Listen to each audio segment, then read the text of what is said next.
Hello children, welcome back to the grammar class. Today we are learning subject and predicate part. Simply we can understand what is a subject and what is a predicate. A sentence have mainly two parts. Sentences have mainly two parts. So that is subject part and a predicate part. Subject part contains nouns or pronouns. Nouns means a name of a person or a thing or an animal like that, and pronoun we have already learned I, we, you, they, plural names he, she, it, and singular names that are pronouns. Okay, so subject part and predicate part. How can we identify subject part and predicate part? So subject part contains noun or pronoun. And moving on to predicate part contains predicate part contains verb. Okay, the subject means the subject is the who or what the sentence is about. Okay, something is telling about that is called a subject, and the predicate tells what the subject does. Predicate part means it includes verb. So something will be there, an action or doing words will be there in the predicate part. So the very next to the subject, the predicate part, that means the verb will come or verb will arise. See the sentence, the big green frog, that is the subject over here. The big green frog jumped across the log. What is the verb over there? Yes, jumped, isn't it? So, predicate part starts with the verb. That means jumped across the log. And subject part always noun or pronoun. And my sweet grandmother wore a blue dress. My sweet grandmother is the subject. Wore a blue dress is predicate part. Wore is the verb.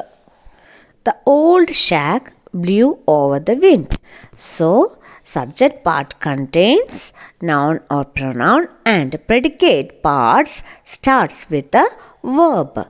The old shack blew over in the wind. Blew is the verb, isn't it? And wore is the verb, and jumped is the verb, and the predicate part starts with the verb. Now just look, Amy held a pencil. Amy is the subject over here. Held is the verb, and predicate part starts with the verb. Held a pencil.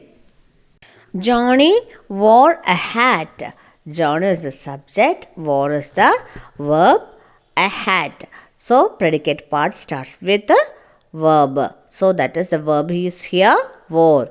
He is the subject, that is the pronoun. He is the pronoun. Looked happy. Looked as the verb. The star is blue. The star is the subject. Is the verb. It is helping verb, isn't it? Is a helping verb. That also comes under the predicate part. Okay. And he is holding a star. He is the subject. Is the helping verb. Holding is the main verb. A star. Okay, so the helping verb also we are considering as the predicate part. And see, match each subject with the correct predicate. The boy dash. Which one will be the correct answer? The boy is the subject.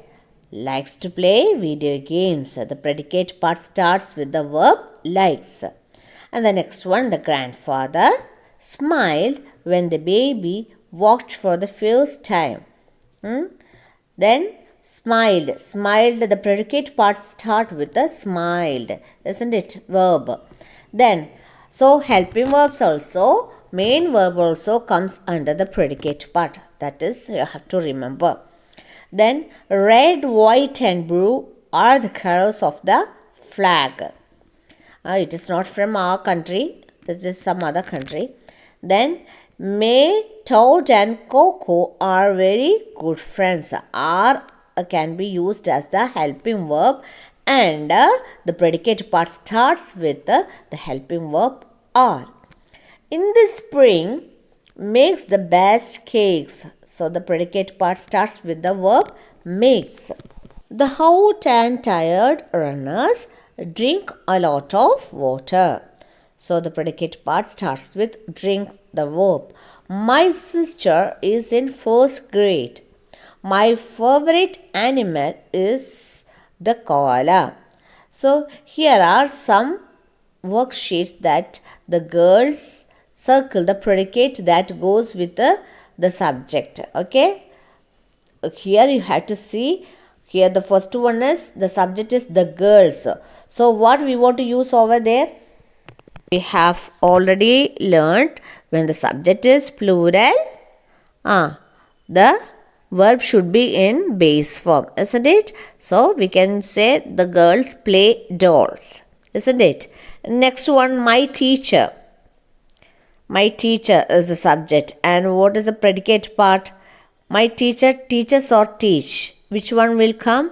If the subject is singular, we use the S or ES forms, not base form. We use S or ES forms. Do not forget that and complete all the exercises carefully. That's all for today. Thank you. Have a great day. We can continue our class and textual exercise in our next class. Thank you. Have a great day.